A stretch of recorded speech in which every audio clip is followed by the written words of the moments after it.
Hello and welcome to Network. My name is Pumelo Lezondi with your technology and social media news. We hope you are keeping it safe where you are, staying indoors as you should be.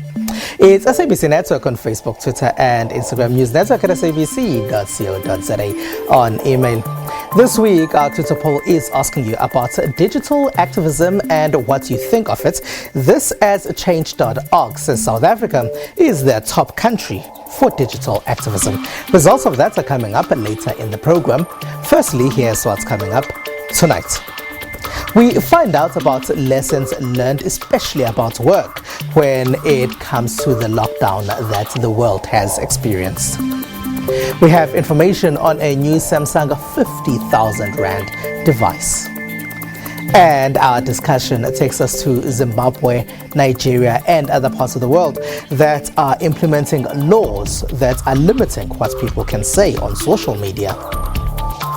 When lockdown first came, a lot of people were struggling with remote working. But what's the situation now, and what sort of lessons have been learned from lockdown, and what are we going to be taking well into the future? Even before lockdown, it was clear that a lot of industries were going the route of automation. Machines were already replacing people. As they had to shut doors when lockdown happened, we heard that some companies were either going to close shop or laying off because they just could not cope. This results in a growing unemployment rate and a need for people to upskill themselves to get employment in new work environments. Drones are some of the machines taking over a lot of manual tasks. Therefore, a drone operating license would be necessary for one to be part of this new industry. Drones can be applied in a variety of already existing industries. For example, in the agriculture space, drones can be used for precision crop monitoring. They can also be used to monitor livestock and also assist farmers in monitoring their crop yields. In the building industry, drones can be used to do safety inspections on buildings that are currently in constructions. They can also be used on wind turbines. They can be used to do inspections on solar panels. In Rwanda, they have already been using drones during lockdown. They're being utilized to track those breaking lockdown regulations. This is the job done by police and soldiers in other parts of the world, which means now ordinary policing skills are not enough, as a drone license would be needed for this.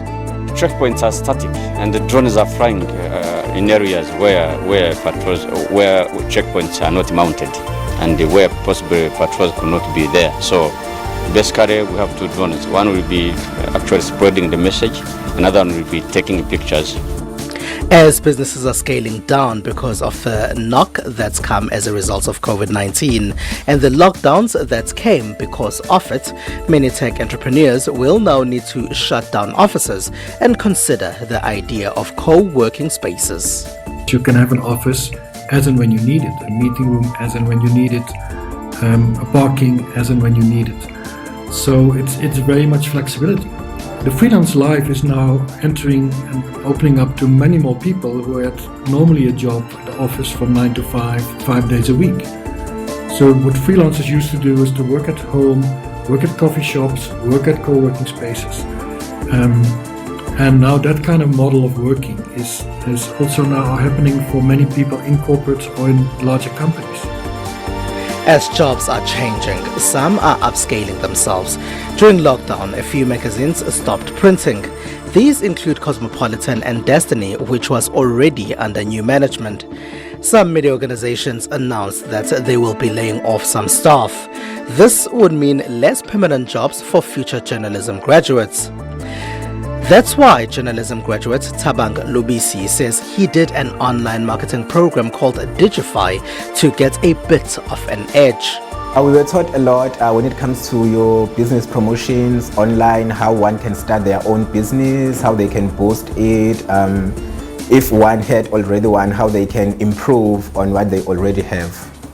Some colleges are now teaming up with tech companies in order to ensure their students get these needed future skills. In CETA and TVET, we found individuals who shared our vision and passion in addressing the social challenge. How often have we heard a youngster complain of not getting a job because they do not have enough experience? Some, they might seize an opportunity as well, post these 12 months, to want to aspire in establishing their own enterprises. While it is a bitter pill to accept that the world won't go back to how it was after COVID-19 lockdowns, experts say the best we can do is to find out how we can all adapt so we don't cry foul. Well, let's hope people will be upskilling themselves to get those new skills that are needed for the future of work. Let's go on to new technologies now, as Samsung has launched a new device which costs 50,000 Rand. Here's producer Sandile Hlangani. At its virtual Unpacked event this week, Samsung officially announced the Galaxy Z Fold 2, the successor to its beleaguered first folding phone. In putting so much effort into convincing customers that this time around it got things right, Samsung revealed just how badly it needs foldable phones to work. Fold last year was a brand new technology, so very limited production and the like. So we only had a couple of hundred units a month to sell. But obviously, it's sold and there's definitely a market for people who are looking for that. You know, early adopters of technology and the like. So we're expecting big things now as we go more mainstream with Z Fold 2. The immediate thing that you can see, and you'll see on the product, is we've gone from a small external screen to a full screen display. This new foldable device sports a similar look to the original Galaxy Fold, but offers a number of new features and design improvements. It's got 256 gigs of memory with 12 gigs of RAM, so it's going to be powerful. It's going to be, gaming, that's going to be super smooth. It's 5G, as you mentioned, in that regard. And from a software perspective, we've got app continuity. So what I have on the outside screen, as soon as I open up, it reflects on the inside screen in that regard. So it just makes it a complete powerhouse to utilize. Those in the tech industry say they are confident that Samsung is on the right path. The Galaxy Z Fold 2, absolutely revolutionary, game changer.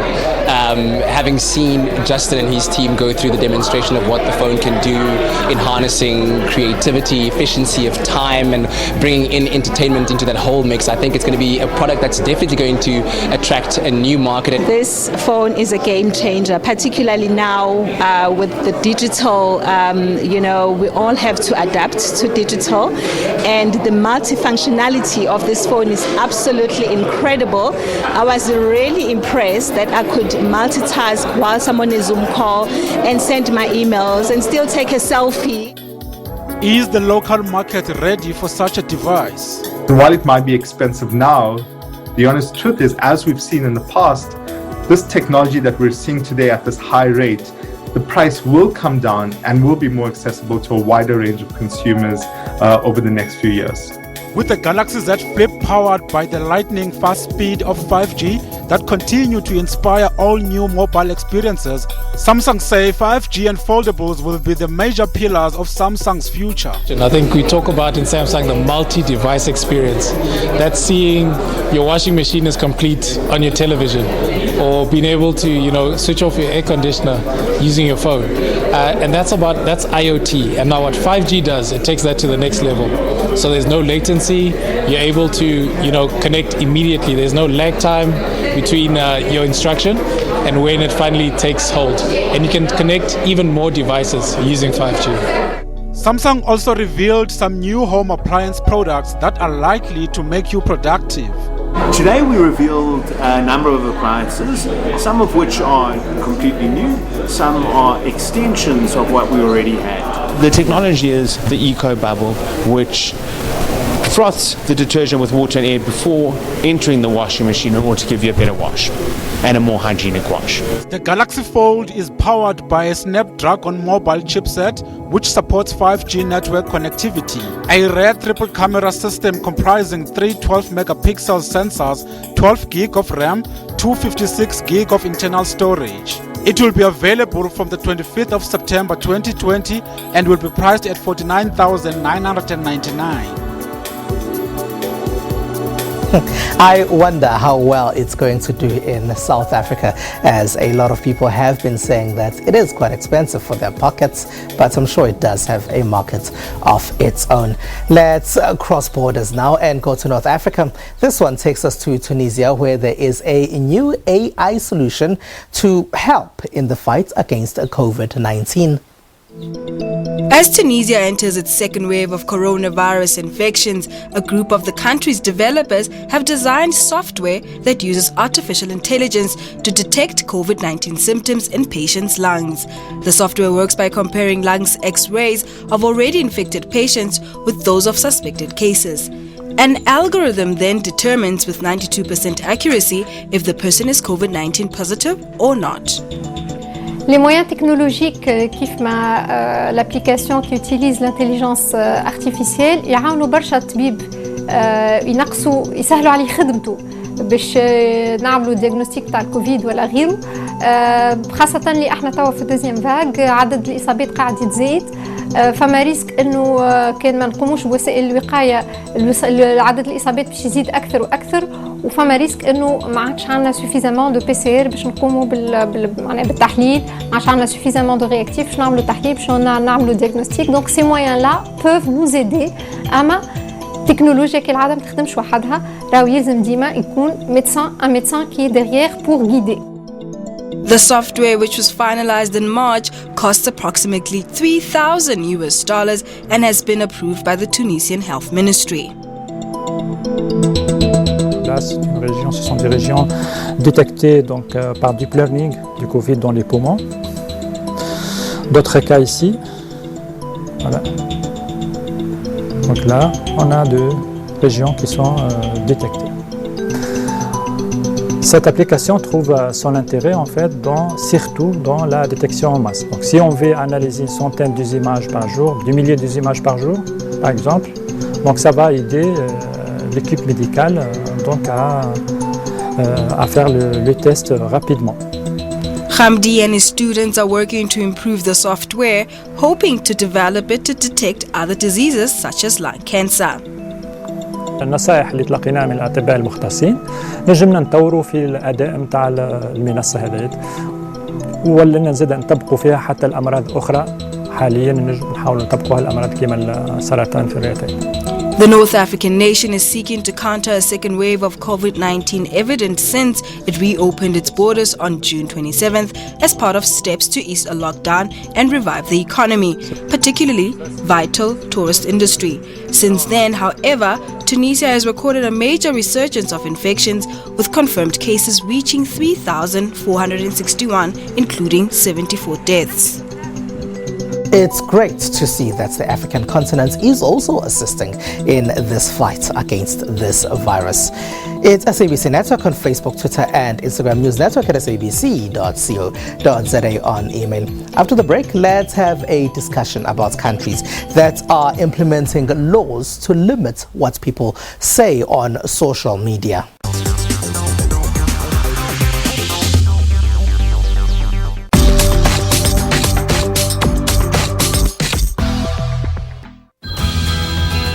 Hello. Tademu Famadi, good day to you. Where did you first find out about our insurance? Yeah, I got a call from this guy. He said he wanted to compare my insurance. After asking me what car you drive, model and so on, he gave me an offer and that was over 470 less. I couldn't believe it at first. I thought it was a scam or something. SMS saved 44211 or call 08 600 60,000 and Chencha Daiding.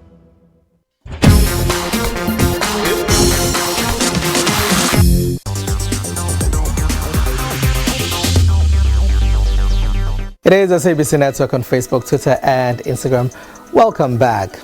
Now, we do know that countries like Zimbabwe have limited or shut down social media in the past, especially when there are protests. This has happened in various parts of Africa and in other parts of the world as well. Belarus is one country that has been going through that recently. Belarus is in Western Europe. To further this discussion with us now is Dr. Shepherd Mpofu from the University of Limpopo. He often researches on these issues. Dr. Mpofu, thank you very much for being a part of our network. Perhaps if you can start by telling us how much we know about these social media bills in Zimbabwe and Nigeria. The Zimbabwe social media bill doesn't differ much with that of the Nigerian one. And I think at the core of this is an attempt to curtail people's freedoms of expression, which is actually uncalled for and actually unheard of in democracies. I think the Zimbabwean bill is also very punitive, where people will be punished by lengthy jail terms for sending what is called falsehoods or fake news. So what you have at the end of the day is your cell phone becomes an empowering tool at one level, and at another level an incriminating or even a prison. So basically people hold in their hands empowering tools and also prisons, and this is what these laws are actually attempting to do. Why would these governments go after social media like this? So basically the proposed social media law is an attempt to curtail the spread of falsehoods or fake news, and also basically activism around lack of democracy and other problems that Zimbabwe is currently facing. So people cannot organize protests, cannot challenge the government using social media, and therefore the government has decided, or the ZANU-PF ruling regime has decided to curtail freedoms of expression through a social media bill that will, at the end of the day, punish those who use social media to actually challenge the governing authorities.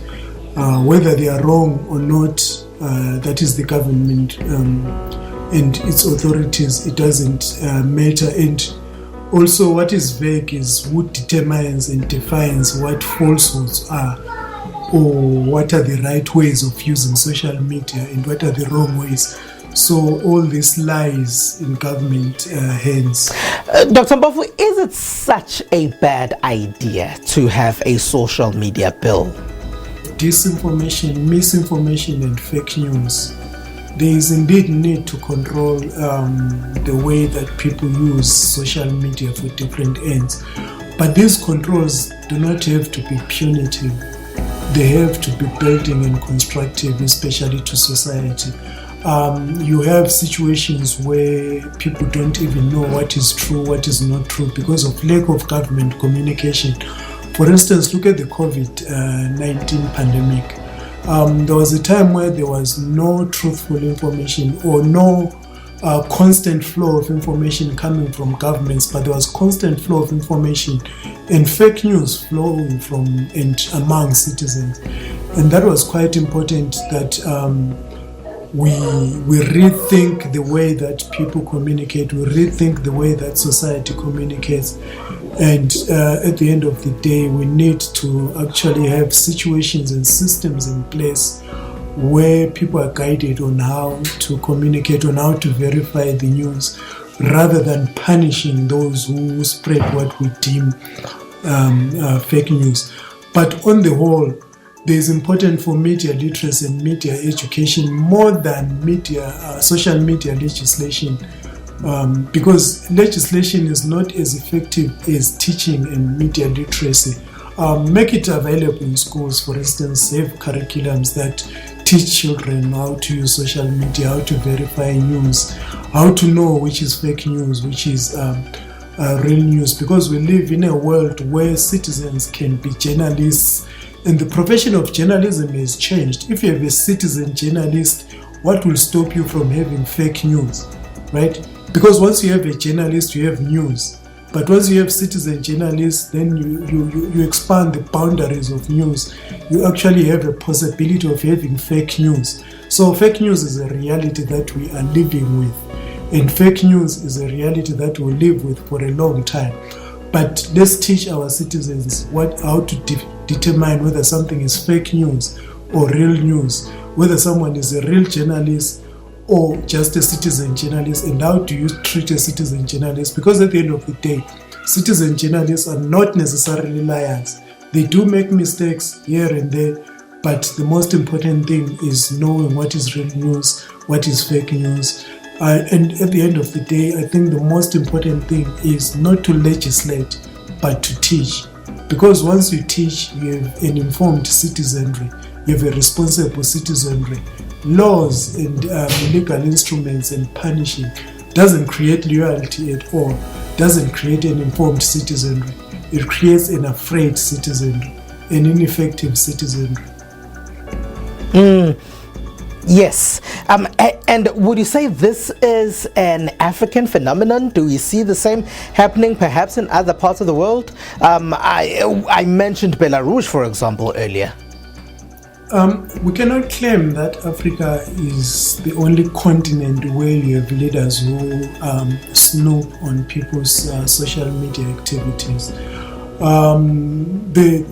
There are countries in the West actually which have more media laws or more laws that actually snoop on citizens, but it doesn't necessarily mean that they snoop anyhow without any warranted reasons. There are reasons why they have to snoop on somebody's communication, and especially if this is a threat to national security, or there could be possibilities of terrorism and the like. So there's justifiable need at law for countries to actually intervene and also snoop and see what people are doing on social media. But we find that in most African countries, snooping on social media is done on political opponents. It's done even on journalists so that they are stopped from exposing corruption. It's done on church leaders so that you can embarrass them, so that they stop challenging the governments of the day. So there's a sinister motive in most African governments, it's use of the snooping powers or snooping laws on people's social media and private spaces. All right, Dr. Shepherd Mbofu, thank you very much for being a part of our network. And with that, let's take a short break.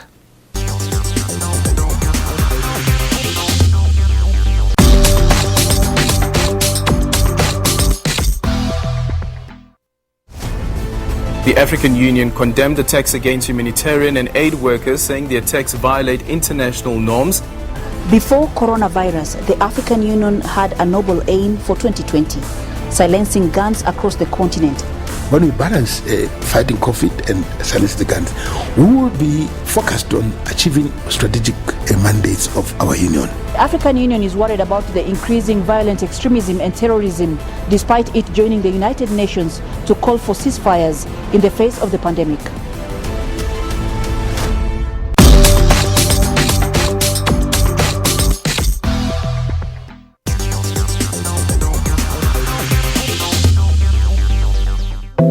SABC Network on Facebook, Twitter and Instagram. Welcome back. Here's what else took place in the rest of the world in the technology space.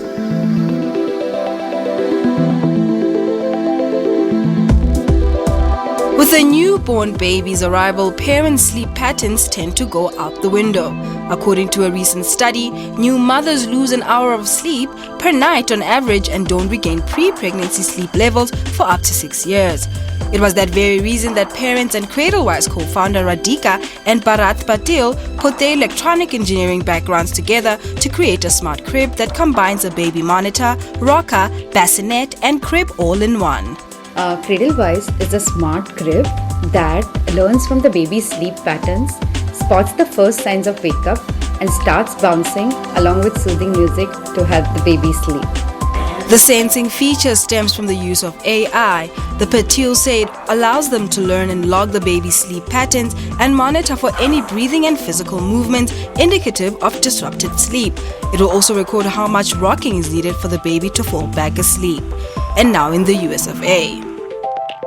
Billionaire entrepreneur Elon Musk's neuroscience startup Neuralink on Friday unveiled a pig that has had a coin-sized computer chip in its brain for 2 months, demonstrating an early step toward the goal of curing human diseases with the same type of implant.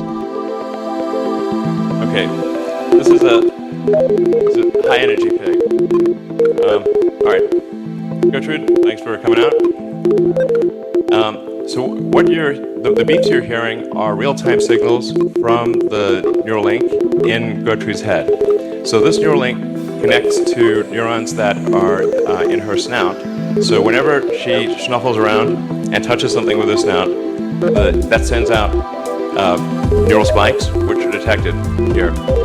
Small devices that electronically stimulate nerves and brain areas to treat hearing loss and Parkinson's disease have been implanted in humans for decades. That thing at the bottom is just to hold the threads in place. The Fold 2? Samsung Electronics' latest foldable smartphone is also its largest, offering users a tablet-sized screen 12% bigger than its first Galaxy Fold. Unveiled on Tuesday, September 1st, the Galaxy Z Fold 2 screen measures 7.6 inches when unfolded. The 5G-compatible phone will also be Samsung's most expensive foldable, priced at $1,999 compared to the $1,980 for the Galaxy Fold launched last year. The new model, however, is facing a tough market with economic uncertainties created by the coronavirus pandemic, cooling demand for high-end smartphones.